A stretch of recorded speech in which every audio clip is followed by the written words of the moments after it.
Good afternoon. I'd like to begin the meeting of Corporate Services. It's April 2nd, 12:10 p.m. We'd like to begin by calling the meeting to order. And I will now read the land acknowledgement. Grimsby is situated on treaty land. This land is steeped in the rich history of the First Nations, such as the Haudenosaunee, the Haudenosaunee, and the Haudenosaunee, and the Anishinaabe, including the Mississaugas of the Credit First Nation. There are many First Nations, Métis, and Inuit people from across Turtle Island that live and work in Niagara today. The regional municipality of Niagara and Grimsby stands with all Indigenous people, past and present, in promoting the wise stewardship of the lands in which we live. Thank you.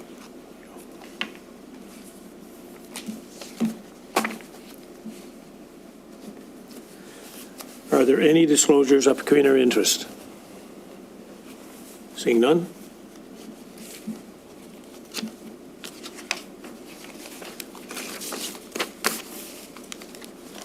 I'd like to get a mover for the approval of the agenda.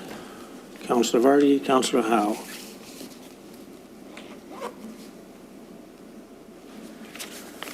Resolve that the April 2nd, 2024 Corporate Services Committee agenda be approved. All in favor? Carried. Move to item 5, which is receipt of previous minutes. Can I get a mover and a seconder to receive the previous minutes? Mayor Jordan, Councillor Howe.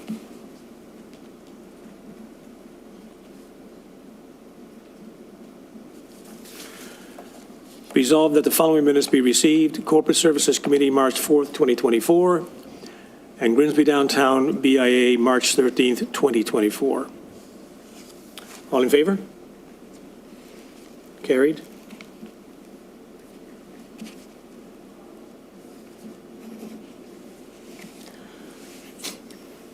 The next item on the agenda is a staff memorandum responding to the Grimsby Downtown BIA financial processes.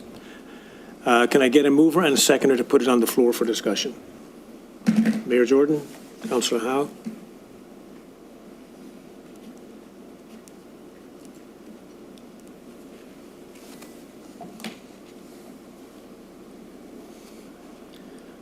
So I can open it now, right? Any discussion, yeah.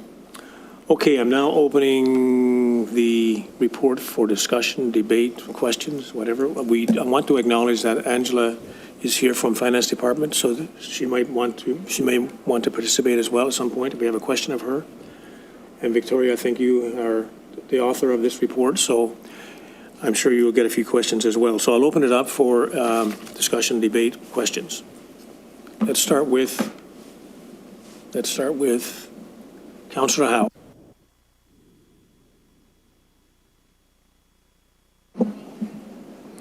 Thank you, Chair. I have a grave, and I'm talking in totality, with the suggestion or the direction that they're going, and that the perception that the municipality is doing something wrong or doing something not in the best interest of a group of people that are trying to make a living downtown, and for the most part, small business, ultra small business in a lot of cases. And that not quite understanding the relevance, and I'm going to, from my perspective, a little bit of history, is that the municipality's involvement came because of as in every group, there's cycles. You know, that there's going to be a time when it's well organized and well created and really well intentioned people. Then you hit other lulls, I'll call it lulls, where you don't quite have the people that you really need and the understandings of it. Real good example is back one time, our very successful Christmas parade was, Christmas parade But then we fell into a time when, it was difficult to get the volunteers to come forward to it. It was something that wanted to be continued. So back in those days, Jim Wright, we stepped in and realized that the town had to take part in this, quote unquote, the management of the parade, so that it kept a level keel from year to year to year. You can have that level keel. And I feel that that's what the municipality overall and the knowledge that we can impart and the skill set that we can bring allows it to say that even course. And I find it really too bad that it's come to this, especially with some misinformation or interpreted thoughts of the municipality's purpose, what we bring to the table, but yeah, that's my history lesson. But thank you. Thank you, Councillor Howe. Anyone else? Going once, going twice, going three times? Did you put your hand up? Councillor Vardy. Yeah, so if I want to go to the question of sort of an independent BIA. Okay. I guess all I want to say is if the town is involved, we have a responsibility to provide oversight on spending. And if there is a desire for greater independence, well, that would disappoint me. I think that's fine if that's what they would like to do. However, they would need to raise their own funds and do their own activities. So maybe. Yeah, I think we're going to get into that very shortly. Are you finished? Yeah, that's it. Okay, thank you, Councillor Vardy. Okay, so seeing no other questions or comments, then maybe I'll start. I do want to acknowledge that Councillor DeVoley is in the room, in the chamber, and she is a member of the DIA, as is the mayor. Councillor DeVoley did give me a couple of notes before this meeting that I want to address. I'm not sure if I should address those first or my own comments or questions, but does it matter? Doesn't matter, okay. So I thank Councillor DeVoley for giving me these questions and concerns, and there was four of them. The first one, and I'll direct them at either Victoria or Angela. I read through this very comprehensive document. It is really comprehensive from the DIA's perspective and from the town's perspective. So I had to read it 3 or 4 times, and it's very well done and it's very constructive. And I think you've covered off every aspect you could possibly think of. So I congratulate you on doing a really good job at that. So some of the concerns that Councillor DeVoley had, and I echo them myself, is first of all, how should investments? I noted in the remit from the DIA that they wanted to do their own investments. So I don't know if they have a lot of money to invest or will have a lot of money to invest. I don't think it's that large, but how should those investments work? I mean, do they fall under the Intermunicipal Act in terms of what they can invest in? Maybe, Angela, if you don't mind, maybe you can come to the podium and maybe, because a lot of this is financially related. I mean, if the most I've ever seen as a member of the DIA was, I think, $96,000 or something like that in there, and that was usually mostly working capital all the time. So I don't know where they're going to get this money they talk about investing in. So maybe you can talk to it. Thank you, Chair. Through you, Chair. The investments that they do have, there's a fair amount there in their reserve, and then annually we'll be transferring their amount. They would have to follow the rules and regulations that we as a municipality have to follow as well. So they would adhere to, preserving capital, ensuring that there is no risk to those investments. I don't know the actual legislative piece, but it's noted in the Municipal Act and in our policy as well. But are they not expected to invest in what we call safe investments? I mean, is there, I guess there's a limit to what that might be, like a GIC, for example. I mean, if they had an extra $20,000 invested in a GIC and they wanted it to be liquid, that doesn't work very well, because you obviously need to lock some of those things in if you want to make any decent money out of it. If you don't lock it in, it just sits there. You're getting, what kind of percentage points are you getting? It's so little. So anyway, I guess don't even answer the question, sorry. So I think Councillor Davoli wanted to make sure we had something in place to cover that off in terms of investments. And I think the OMA plays a part in what they can do, if I'm correct. So I think that needs to be included. It might be included in here. I went through it, but just in case it isn't, there's number 1 item. Do I have a limit on myself for talking? No? So item 2, relates to reserves and or surplus. So is there a process in place to how they accumulate and use those reserves and surplus? I mean, do they follow the rules that we follow at town, or will they be allowed to develop their own rules around that? Through you, Chair.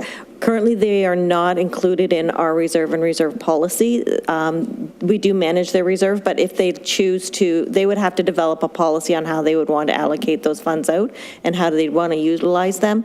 Currently, like the town has reserves set aside for a specific purpose, theirs is a general reserve right now, and it's not stipulating how those reserves would be allocated out or how they would actually even accumulate if they intend to budget annually for that or not.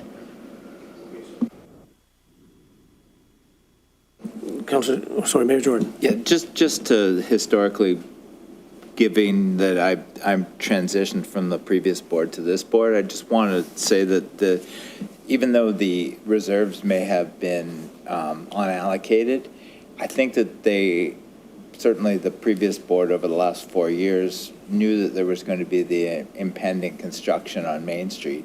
So the reserves were maybe kept higher because of the impending construction. So they ran at a much higher level over the last 4 to 5 years. And that was given the fact that the Main Street construction was supposed to be completed by now, but has been pushed back essentially 5 years. So that just maybe clarifies why the reserves were maybe higher than people expect. I can explain that. Being on DIA last time around, and I don't want to get too much into the nitty-gritty, but prior to last term of council, they paid a staff person or a contracted person.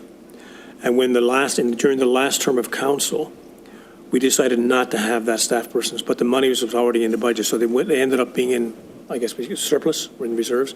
So that was carried forward because in the last term, if you may remember, Mayor Jordan, that we didn't hire someone in that position, but we had the funds there too, and we never used them. So we said we'd leave them in there and not hire somebody and just accumulate the money and use it further down the road in the future to accommodate the water main and a few other things that would disrupt downtown. I think that was the purpose. Anyway, that's my background on that. So anyways, having said that, so on the reserves and in surplus, we want to make sure that there's something in this document that if we're going to sign up and allow them to go ahead with this, that there's something in there to cover those things off. There's some rules and policies around that.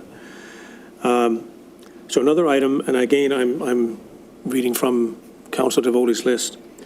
I don't know if there's a purchasing and procurement policy or process noted in the items in your report. So we want to make sure that there's something stringent in there, because you just can't have anyone just going off and procuring and purchasing things on behalf of the DIA. So there needs to be some strict rules around that.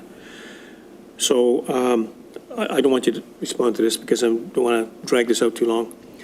And then the other thing is, what type of general financial controls are we going to have around all of these things in general? I know you've done a great job outlining it, both Victoria and you, Angela, and I thank you for that. So those are the 4 things that Councillor Davoli wanted me to speak to, so I spoke to them. So I just spoke on behalf of Councillor Davoli. Now, can I speak on behalf of myself? You can, but you still, we're within the time, so. Am I within You get time? another minute and then the second Okay. round. Does anyone else want to pitch in? No? So the show is mine. So, concerns that I have, okay? You know, we all know that the DIA covers a specific area. It covers, I think, from Robinson Avenue all the way down to Kerman. And in that corridor, I think there must be, I'm not sure how many vendors, merchants are there, Angela, maybe you know, that pay a tax levy into it. There must be 140, 150, I don't know, it's quite a few. So, but I've seen that over the last term and this term, that most of the activity with the DIA takes place only in the downtown core itself. So it almost becomes a downtown focus only for the merchants that are in the downtown core. I don't want to point fingers here, I'm not. But how do they feel about all this? I mean, they're paying the taxes that end up being, their tax levy becomes the budget for the DIA, right? So I would say about 90% or more of the budget comes from the others, like the Canadian Tire, for example, or Food Basics and so on and so forth. So do they get a fair shake? I mean, do they get to participate in all the things that are going on within the DIA? Will they be able to participate in that going forward if we go down the autonomous route? I guess these are questions that you probably don't have the answer to, but okay. Staff involvement going forward, or staff involvement during the transition period. I mean, I didn't note in there's a transition period and a timeline which is put together by the DIA, and there's about 10 or so items in there that talk to how this transition should happen if it happens. So, but I didn't note anywhere in that document, maybe Victoria can talk to this too, where it says the staff will be working closely with them through the process. That's in their document. Maybe in your document, it might speak to it. Yeah. Through the chair, so in the staff memo provided, the 10 requirements that are listed there were developed by staff. They were reflective of what the DIA had mentioned in their memo. That was taken into consideration, and then we've done this list. If we are more than willing to help make this a smooth transition and put that staff time in to ensure that that's what, that it takes place as smoothly as possible. So that it is intended, it's going to be a transition both on staff time and through all of these processes. So we're committed to helping where we can for as long as we can. Okay, no, your document is actually very well. Okay, I guess I'm running out of my own time as chair. So, but in their document, they're talking about, if they're thinking that they're going to be able to become autonomous within like 30 or 60 days. But when I read your document, there's no way this is going to happen in 30 to 60 days. Yeah, through the chair. So we've indicated on page 3 of the memo that we're hopeful that all of the tasks listed could be completed by October, and we can begin a 90-day transition so that by year end, we're able to facilitate the official transition.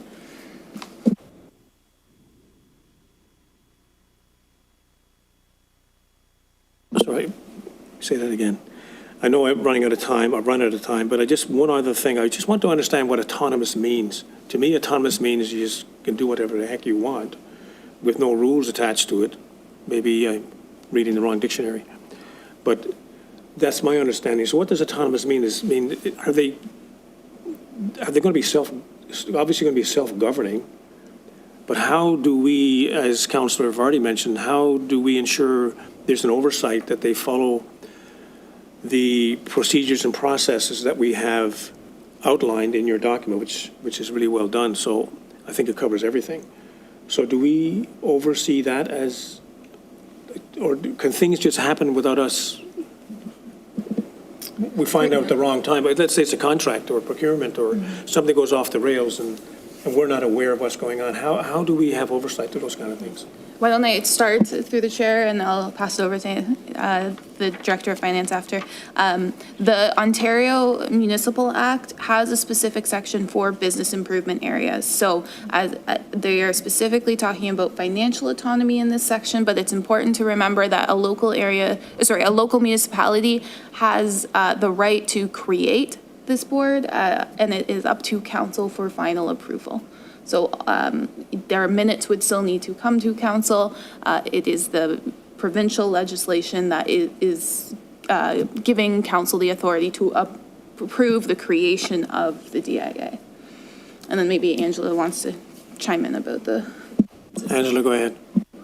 Thank you, through you, Chair. Just to finish off on Victoria's messaging there, on top of the creation of and approval of, the council will still approve the BIA board budget, and they will also be required to accept the financial statements at year end as well. They will be audited as part of from the town's auditor, but they will provide all the financial information, and any shortcomings would be identified in that audit as well.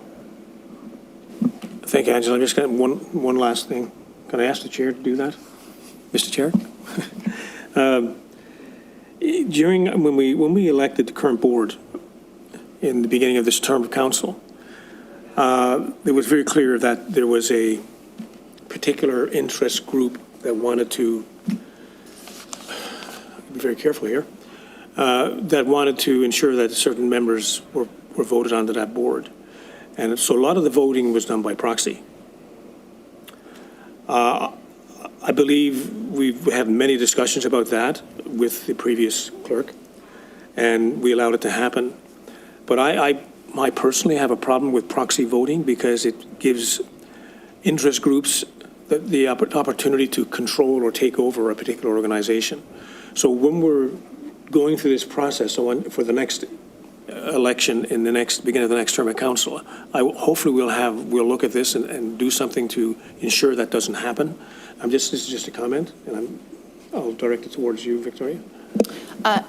In these minutes as well at the March 13th meeting, they also approved a procedure bylaw, which does outline all of their procedures, including elections. So that will be spelled out. I can't comment on the proxy one specifically right now, but that there is a formal document to outline that process. I'll leave it at that because I'm sure we're going to have another discussion about this again at council when it comes to council. So, Councilor Vardy. I have a concern that the money that has been set aside over the past couple of years for in advance of knowing about the disruption with the construction coming in, if that money gets spent elsewhere, they will come to the town for more money. They will come to ultimately, the town's going to be on the hook. So how do we protect our interests in this financially, I guess, is my concern. And especially with sort of greater autonomy, because even if let's say that, I don't know, they blow all the money or whatever, they'll still come back to us and say, town, you have a responsibility, you're putting in these pipes, whatever. So you need to do something when in fact, money had been set aside to do that. So that kind of worries me, because we also have a commitment to residents for a nice downtown. So we have an obligation to residents as well as to the businesses. And I'm concerned about the name change because to Grimsby Downtown, because in fact, it is this much greater area, and I'm not sure how much visibility people are getting. And we also have, because if we collect the money, then I think we have an obligation to those businesses as well to ensure their inclusion somehow. So I'm just very concerned. So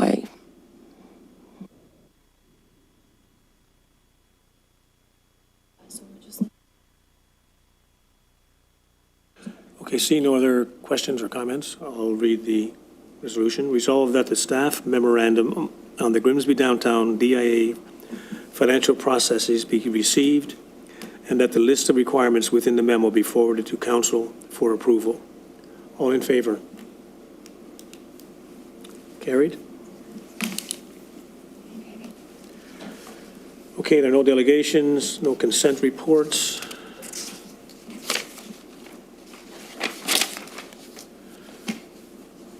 We do have a discussion report on a video surveillance policy, and can I get a mover and seconder to put it on the floor for discussion? Councillor Howe, Councillor Vardy.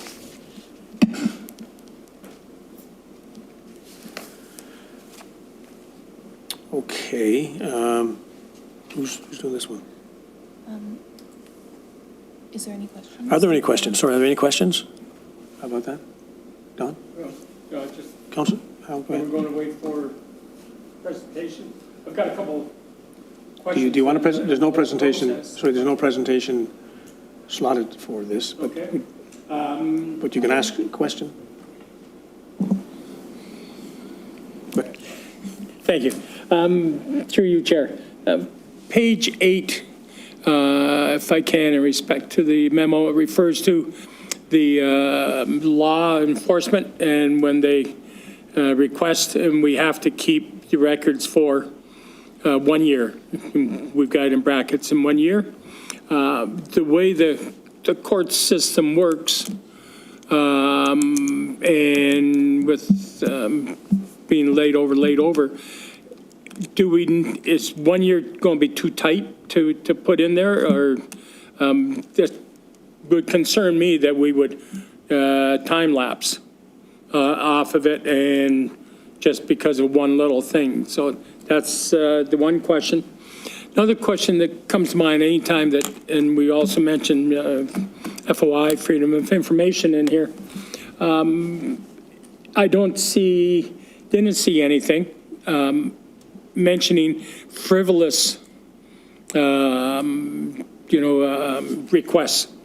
And I could, it's 1 time, 2 time maybe, but if you're going to run into that person that every week or something, to me, that's frivolous. And I don't see that that's worded in there anywhere, but that's just a couple of things that I kind of picked out of it. I mean, it's too bad that we got to quite go to these extremes, but it's different times. Thank you. So is there a question in there? I can answer the first one, and Okay. maybe we'll let Elisa. Victoria, go ahead. Through the chair, I'll answer the first half if that's okay. And it's noted here that we'll retain it for a period of 1 year from the date of resolution. So we'll keep it until the NRPS or whoever it is says that the issue's been resolved, and then we keep it for an additional year from that. So we've consulted with them, and they were okay with that timeline. And perhaps we can have Elise speak to frivolous complaints under this process. Elise, go ahead. Through you, Chair. So frivolous and vexatious complaints there's no set standard for it under MFIPA and through the Information and Privacy Commissioner, because each case is going to be different.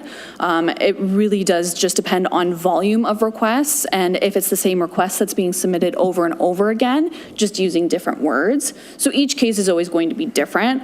The reason that we don't really speak to it in here is just because it's already outlined under the Municipal Freedom of Information and Protection of Privacy Act. And it's something where if we were to run into that, we are able to at least rely on that legislation to be able to deem a request as frivolous and vexatious. And then somebody can always appeal the decision, and it would go through the Privacy Commissioner for that. Thank you, Elise. Answer your question. See no other questions? I'll read the resolution. Resolved that report TC 24-03, video surveillance policy dated April 2nd, 2024, be received, and that the Corporate Services Committee recommend council approve the video surveillance policy as shown in Appendix A. All in favor? Carried. Can I get a mover and seconder to receive the correspondence on the agenda? Councilor Vardy, Mayor Jordan. Resolved that the correspondence from Niagara Regional Transit be received. All in favor? Carried. Other business. We do have other business. Henry is going to give us a verbal update on the keeping of farm animals and the bylaw. Henry, please take it away. Thank you, through you, Chair. So we just wanted to provide a verbal update on the notice motion on the limiting the keeping of farm animals on residential properties. So within the next week or two, we will launch our public engagement campaign on Grimsby Let's Talk to ensure that we cover that portion of consulting with the public and then providing this committee and council with a full report of our findings and the public engagement side to ensure that we give the most information possible to council to make the best possible decision that meets the intent of the notice of motion.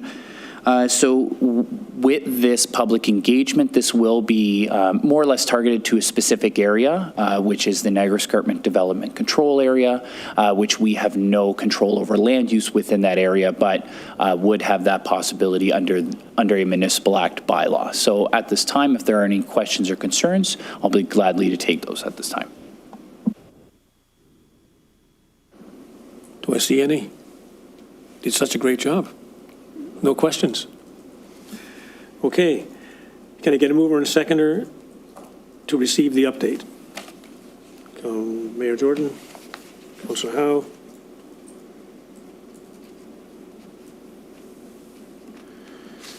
Resolved that the verbal update on the keeping of farm animals bylaw be received. All in favor? Carried. The next meeting for the corporate services will be on May the 6th at 12 p.m. in this chamber. Meeting is adjourned. Thank you for attending the meeting. Have a great day. Thank you very much.